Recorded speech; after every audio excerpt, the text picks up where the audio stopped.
तो आज वित्त मंत्री पीयूष गोयल ने मोदी सरकार का अंतरिम बजट पेश किया। सरकार ने मिडिल क्लास, किसानों और मजदूरों के लिए बड़े ऐलान किए। 5 साल से उम्मीद लगाए बैठे मिडिल क्लास के अच्छे दिन आए या नहीं, कर्ज माफी के बदले किसानों को क्या मिला, गरीबों की झोली में मोदी की पोटली से क्या निकला, आज ये सब कुछ आपको बताएंगे और आपके सवालों का जवाब टटोलने की कोशिश भी करेंगे।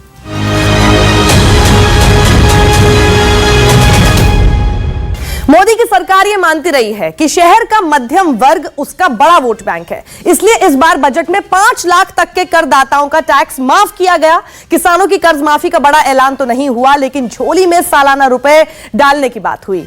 मजदूरों के लिए मोदी सरकार खास प्लान लेकर आई, लेकिन सवाल यही है कि क्या ये बजट मोदी को जिताएगा? 2 हेक्टेयर तक की जमीन को उन सभी को 6,000 रुपए प्रति वर्ष के हिसाब से देने का निर्णय। Individual tax payers having taxable annual income up to ₹5 lakhs will get full tax rebate. प्रति श्रमिक के लिए न्यूनतम पेंशन भी अब 1,000 रुपए है। चुनावी साल में एक के बाद एक घोषणाओं की झड़ी लगाकर मोदी सरकार ने सर्दी में सियासत को गरमा दिया। पीयूष गोयल ने संसद में खड़े होकर सपनों का ऐसा संसार दिखाया कि संसद तालियों से गूंज उठी। अंतरिम बजट के जरिए मोदी सरकार ने 3 बड़े दांव खेले। नंबर 1, छोटे किसानों को हर साल 6,000 रुपए की आर्थिक मदद देने का ऐलान किया। इस ऐलान के साथ कोशिश की गई है देश में किसानों के अंदर हाल ही में सरकार के खिलाफ उपजे गुस्से को ठंडा किया जा सके। नंबर 2, 5 लाख इनकम वालों को टैक्स में छूट देकर मोदी सरकार ने 3 करोड़ मिडिल क्लास लोगों को सीधे फायदा पहुंचाया। बजट में सबसे बड़ा ऐलान हुआ कि 5 लाख तक की आय पर कोई टैक्स नहीं लगेगा, यानी जो लोग 5 लाख रुपए सालाना कमाते हैं वो टैक्स के दायरे से बाहर हो गए। आपको बता दें कि 2014 के लोकसभा चुनाव में बीजेपी के मध्यम वर्ग को बड़ी संख्या में वोट मिले थे, लेकिन सरकार बनने के बाद खासकर शहरी मध्यम वर्ग के लिए कोई बड़ा ऐलान नहीं किया गया था। लेकिन चुनाव से पहले मिडिल क्लास के लिए यह तोहफा चुनावी फायदे का सौदा हो सकता है। तीसरा सबसे बड़ा दांव नौकरी पेशा वाले लोगों के लिए खेला। सरकार ने ग्रेच्युटी की सीमा 10 लाख से 20 लाख रुपए कर दी। वहीं असंगठित क्षेत्र के मजदूरों की पेंशन 1,000 रुपए महीने से 3,000 रुपए कर दी गई। 12 करोड़ से ज्यादा किसानों को, 3 करोड़ से ज्यादा मध्यम वर्ग के टैक्स पेयर परिवारों को, 30-40 करोड़ श्रमिकों को सीधा लाभ मिलना तय हुआ है। लेकिन विपक्ष का हमला जारी है। किसान को आप 17 रुपए देते हो, दिन के 17 रुपए। अपमान नहीं है तो क्या है? अब जब देश में आम चुनाव होने में लगभग 2 महीने का वक्त ही बचा है, ऐसे में केंद्र की मोदी सरकार बजट के जरिए जनता के हर वर्ग को रिझाने की पूरी कोशिश कर रही है। तो क्या इसका फायदा चुनाव में मिलेगा? इसीलिए पक्ष विपक्ष में हमारा सवाल है, क्या यह बजट मोदी को जिताएगा?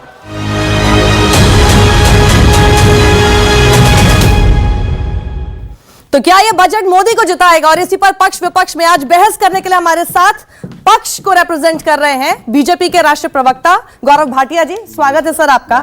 और साथ ही कांग्रेस के प्रवक्ता आदिल सिंह बोपराय जो कि विपक्ष में है, आपका भी बहुत बहुत स्वागत है। तो हमारे शो का फॉर्मेट सर ये है कि पहले मैं आप दोनों को 60 सेकंड्स दूंगी इस सवाल पर अपना अपना पक्ष रखने के लिए, उसके बाद दिन आपका फेस ऑफ। तो पहले आप जरा 60 सेकंड्स में बताएं। देखिए, आज ये ऐतिहासिक बजट है और ये इसलिए ऐतिहासिक है कि ये दूरदर्शिता दिखाता है। ये दिखाता है कि कैसे किसानों के बारे में इस सरकार को चिंता थी और सार्थक कदम उठाए गए हैं। मिडिल क्लास जिसके बारे में कोई नहीं सोचता, इतने बड़े पैमाने में 2.5 लाख से 5 लाख की इनकम करके उसको एग्जेम्प्ट कर देना अपने आप में बहुत बड़ी उपलब्धि है। और ऑर्गेनाइज सेक्टर का जो वर्कर था उसके लिए भी एक सुरक्षा लाना, एक पेंशन स्कीम लाना, यह अपने आप में दिखाता है कि किस तरह से 12 करोड़ लाभार्थी किसान के, 3 करोड़ मिडिल क्लास से और 10 करोड़ जो मजदूर हैं, ये 25 करोड़ मतलब हर एक घर को नरेंद्र मोदी जी और पीयूष गोयल जी ने आज एक सार्थक रूप से छुआ है। दूसरी बात, आज देखिए आप कि जब बजट आया है तो इसमें यह नहीं कि हमने सोचा कि इतना कुछ कर दें कि फिजिकल डेफिसिट खराब हो जाए। फिजिकल डेफिसिट जो है उसको मेंटेन किया 3.4% में, जो कभी 5.9% होता था। इन्फ्लेशन आज 2.1% है और आम जनता का ये बजट है और इसीलिए हर कोई कह रहा है कि जोश इज वेरी हाई। ठीक है, जोश इज वेरी हाई, लेकिन jobs are very low sir. और इस पर भी हम बात करेंगे, लेकिन आदिल सिंह बोपराय बताइए 60 सेकेंड्स में क्यों ये बजट मोदी को जिता नहीं पाएगा चुनाव? देखिए साक्षी जी, ये मोदी साहब का एक जुमला है, प्रदेश की जनता इस बारी मोदी साहब के जुमले के झांसे में नहीं आने वाली। किसानी की बात करते हैं, गौरव जी तो एक वकील भी हैं। सुप्रीम कोर्ट में भारत सरकार ने एक हलफनामा फाइल किया है और उसमें कहा है कि 16,000 से ज्यादा हमारे किसान भाई हर साल देश में आत्महत्या कर रहे हैं। यह लगभग 10% इंक्रीज है कांग्रेस के समय से। आज आप देखिए बेरोजगारी की, देखिए बात, NSSO का डेटा है कि बेरोजगारी 45 ईयर हाई पे है, एक 45 ईयर हाई।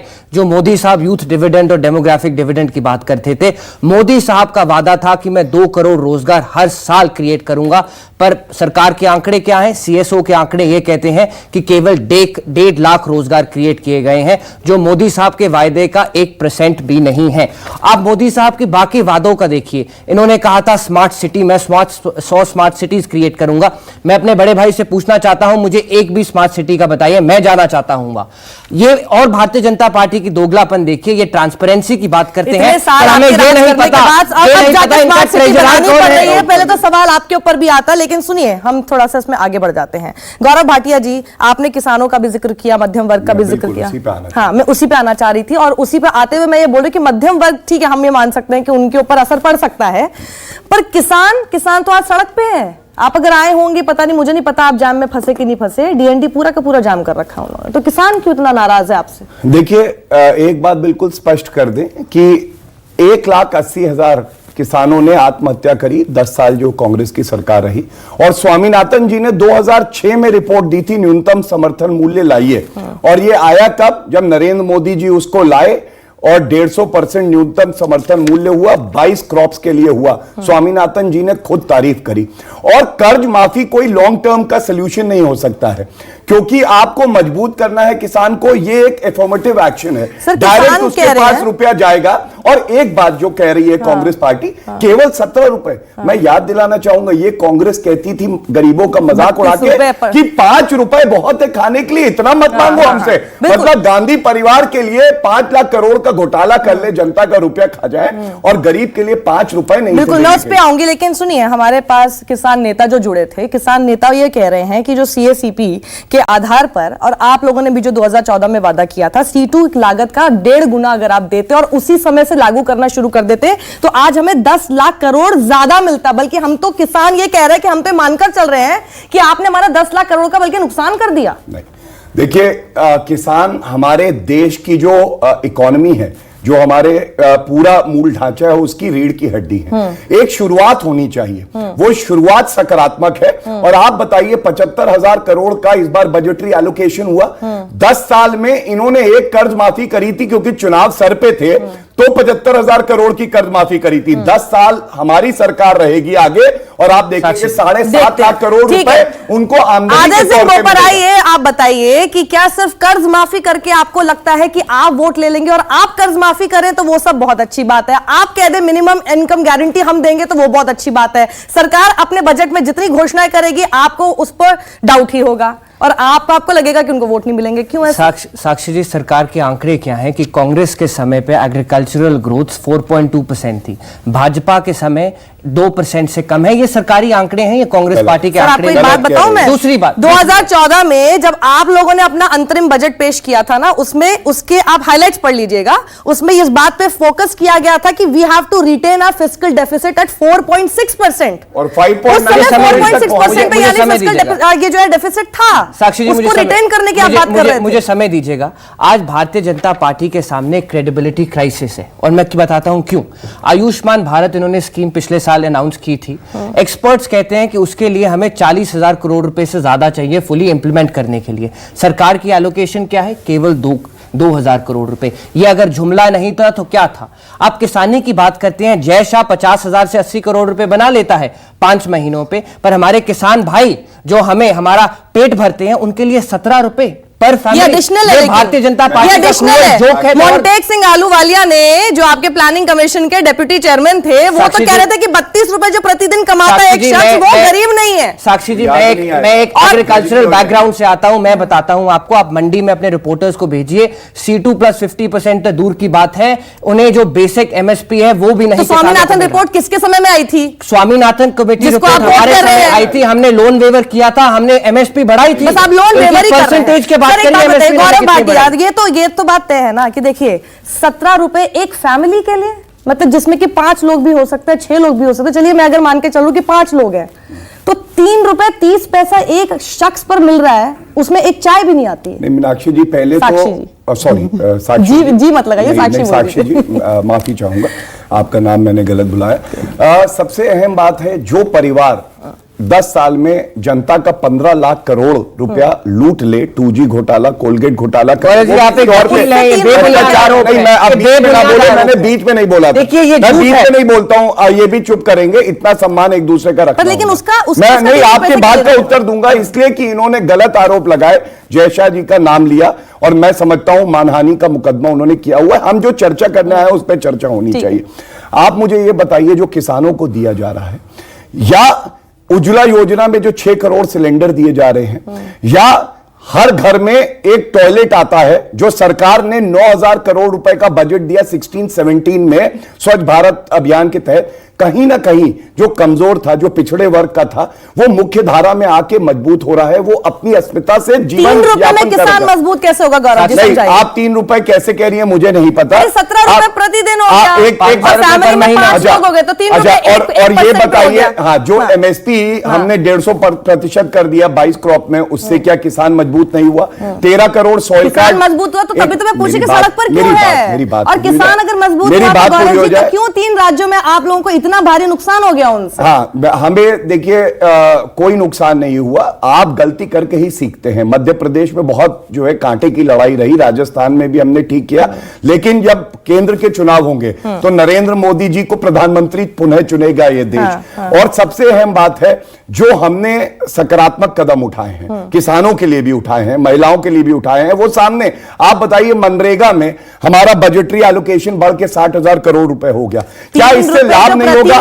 क्या इससे लाभ नहीं दे रहे हैं, वो होगा? मनरेगा से भी कम है सर। मैं आपको जो मोटी बात बताना चाहता हूं, आज देश की जो अर्थव्यवस्था है वो 6ठी सबसे बड़ी अर्थव्यवस्था विश्व में है। Fiscal deficit 3.4%। आपने सही मैंने सवाल क्यों किया, बोला? 5.9% मैंने तक बिल्कुल पहुंच जाता। बोला। एक बात बताइए साक्षी लेकिन जी, उसके साथ ना- साथ सर बेकारी जो 7.5% आप एक और बात आप जब भूल आपने रही हैं। इतने आंकड़े ये अभी भी मुझे बताया, उज्ज्वला स्कीम के भी बताया आपने, शौचालयों के बताया, और आपने, मैंने खुद बोला 3.5, ये जो 3.4% आपका फिस्कल डेफिसिट इस वक्त है, जो बेकारी है 7.4%, उसके आंकड़े आप बताते नहीं, मैं उसके उस बारे पर में भी आप बात बात नहीं करूंगा, करते। मैं उस पर बिल्कुल क्यों नहीं बात करेंगे। अगर कोई आप प्रश्न पूछेंगे उसका हाँ, उत्तर ठीक देना है, मेरा तो दायित्व उस पर भी है। बात कीजिए। हाँ बिल्कुल, लेकिन आप एक और बहुत अहम आंकड़ा है जिसके बारे में आप बात नहीं कर रही, 10 से 11% इन्फ्लेशन था कांग्रेस की सरकार में। ठीक है। आज जो है लास्ट जो डेटा आया लास्ट क्वार्टर का दिसंबर का 2.1%। ठीक है। आम आदमी को राहत मिली है महंगाई से, यह भी बहुत बड़ा मुद्दा है। और आपने रोजगार की बात करी, जो भी डेटा आएगा प्रामाणिक तौर से जब रिपोर्ट आएगी उस पर भी डिस्कस करेंगे, लेकिन एक डेटा मिनट, रोजगार पे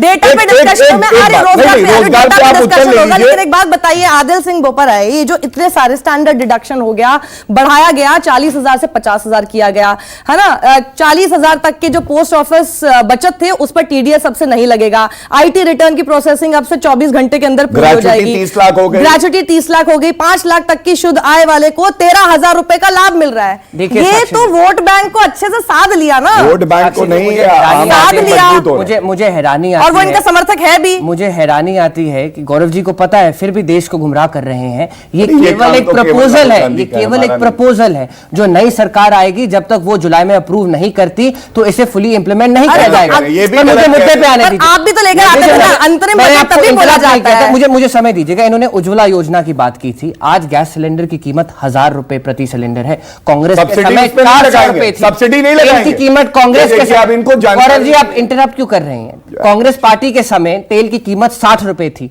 आज डिस्पाइट इंटरनेशनल प्राइसेस गिरी हैं, उसके बावजूद आज 80 रुपए। आपने अपने 2014 के अंतरिम बजट में अर्थव्यवस्था का बेड़ा गर्क कर दिया। नोटबंदी ने करोड़ से 1 करोड़ से ज्यादा बेरोजगारी बढ़ाई है, ये आंकड़े हैं। अरे सुनिए आदिल सिंह बोपराय जी, अगर आपके समय में पेट्रोल डीजल इतना सस्ता था तो आपने अपने बजट में उसके सब्सिडी का प्रावधान क्यों रखा 2014 में? हमारे समय आप अपने 2014 का बजट देख हमारे समय इंटरनेशनल क्रूड ऑयल प्राइस 120 प्रति डॉलर थी, 120। सब्सिडी क्यों दे रहे थे भारतीय आप जनता लोग? पार्टी 80 उसके बावजूद सब्सिडी दे रहे थे आप। उसके बावजूद भी इन्होंने ये बेनिफिट आप फ्री में रेवड़ियां बांट कर क्या जीतना चाहते हैं? देखिए आज जब कर्ज माफी की बात होगी या फिर अगर कोई सब्सिडी की बात होगी, पेट्रोल पर सब्सिडी दे दे, आपको लगता है कि इतने साल में से फ्री फ्री फ्री सबको देते रहिए, किसी को भी सशक्त मत बनाइए, मार्केट को ठीक मत कीजिए। किसान आत्महत्या कर रहा है, वो जो क्या पीएचडी कांग्रेस के समय स्टूडेंट्स में हैं, जो नहीं करता था? पीएचडी स्टूडेंट्स हैं, जो एमबीए स्टूडेंट्स हैं, वो आज एक पीएम की जॉब के लिए अप्लाई कर रहे हैं, तो ये बेरोजगारी नहीं है तो और क्या है? स्मार्ट सिटीज फेल हो गया, हेल्थ एजुकेशन में ठीक है, इन्होंने एक सवाल आपसे किया था, मैंने आपसे रोजगार पे किया था गौरव जी, इन्होंने पूछा था एक भी स्मार्ट सिटी मुझे दिखा दीजिए, और ये रोजगार पर आप खुद बोलना चाह रहे थे। बिल्कुल, देखिए पहले तो रोजगार की ही बात करते हैं। एक टाइम होता था भारत में जॉब सीकर्स होते थे, आज जॉब क्रिएटर्स हैं, और उसकी एक वजह है क्या? सेल्फ एम्प्लॉयमेंट, या आप 4 लोगों को नौकरी दें, ये मजाक उड़ाते हैं कि पकौड़े तल। साक्षी जी मैं केवल अपनी बात मजाक नहीं उड़ाते, तो पीएम ने खुद बोला पूरी नहीं था। सुनिए मेरी बात, नहीं ऐसे मैं बात अपनी जॉब पूरी, क्रिएटर मैं आप क्या अगर मेरी पूछना आधी चाहती लाइन थी में, कि कांग्रेस के समय में जॉब क्रिएटर्स नहीं थे? समान एक बात कहूंगा, मैं आपको कुछ आंकड़े दूंगा, फिर आप मुझसे प्रश्न ठीक है। करिएगा।